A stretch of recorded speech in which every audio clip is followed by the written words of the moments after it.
C'est la destination balnéaire du Bangladesh.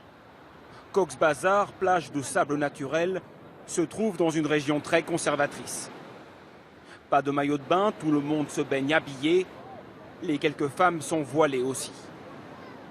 Au beau milieu, un petit groupe de jeunes filles n'a pas l'intention de se plier aux traditions locales.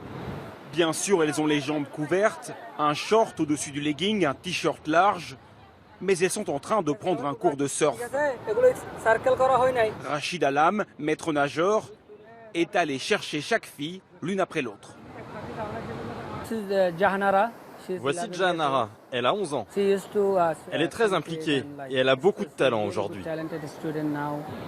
Tout était vendeuse ou mendiante sur la plage. Les plaisirs nautiques, ça n'était pas pour elle.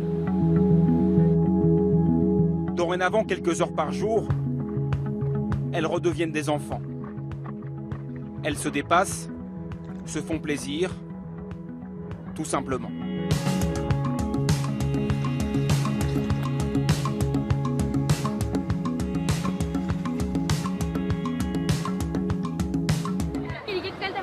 Si un homme peut jouer au cricket ou au football, une femme peut le faire aussi. Ce qu'un garçon peut faire, une fille peut en faire autant. Il leur a fallu une sacrée dose de courage pour persévérer et aller à l'encontre des règles de leur propre famille. Ma mère, au début, elle ne savait pas que je surfais. Certaines personnes sont allées le lui dire et quand je suis sortie de l'eau, je l'ai croisée sur la plage. Elle avait un parasol dans la main et elle a commencé à me frapper. Ma mère a aussi insulté notre entraîneur, mais Rachid a réussi finalement à la convaincre. Quand je vendais des œufs, ma mère ne savait rien du surf. Un jour, je lui ai dit que je voulais apprendre à surfer et elle a immédiatement commencé à me frapper. Mais je suis retournée surfer et je ne faisais rien de mal. Au Bangladesh, les jeunes filles ne sont pas censées sortir de la maison selon les traditions. Très peu vont à l'école, la société est dominée par les hommes. Alors sur cette plage, tous accusent les jeunes surfeuses de mal se comporter. Ce genre d'occupation, ce n'est pas bon pour les filles. Le corps des femmes n'est pas fait pour ça. Je n'autoriserai jamais mes filles à faire ça, à déambuler sur la plage avec ces tenues mouillées. C'est totalement déplacé. Ce n'est pas bon pour notre pays. Elles se comportent comme des étrangères. Nous sommes musulmanes, nous devons maintenir des vêtements conformes pour couvrir notre corps. Et c'est justement cela que Rachid Alam essaie de changer. Petit à petit, malgré tout, faire bouger les mentalités. Elles sont libres, elles sont en vie. Ce qu'elles veulent pour leur vie, elles peuvent le faire.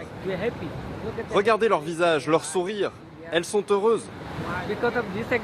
Avec leur exemple, nous pouvons changer la mentalité des autres filles du Bangladesh. Le plus grand défi du maître nageur, c'est de garder les jeunes filles dans son équipe une fois qu'elles deviennent adolescentes. L'une d'elles n'est plus venue à la plage depuis 2 mois. Il vient rencontrer ses parents. Shabé Marja est là, interdite de surf désormais. Son père pense que surfer, c'est mal. Pourquoi il pense que ça peut lui faire du mal? Il pense qu'aucun garçon ne viendra la demander en mariage si elle continue. Au Bangladesh, 2 tiers des filles sont mariées avant d'être majeures. Elles n'ont absolument pas leur mot à dire. À 13 ans, la surfeuse va devoir oublier ses rêves et Rachid ne peut rien pour elle. Dans ce genre de famille, quand vous grandissez, il n'y a pas d'avenir pour les filles. Elles sont comme dans une prison.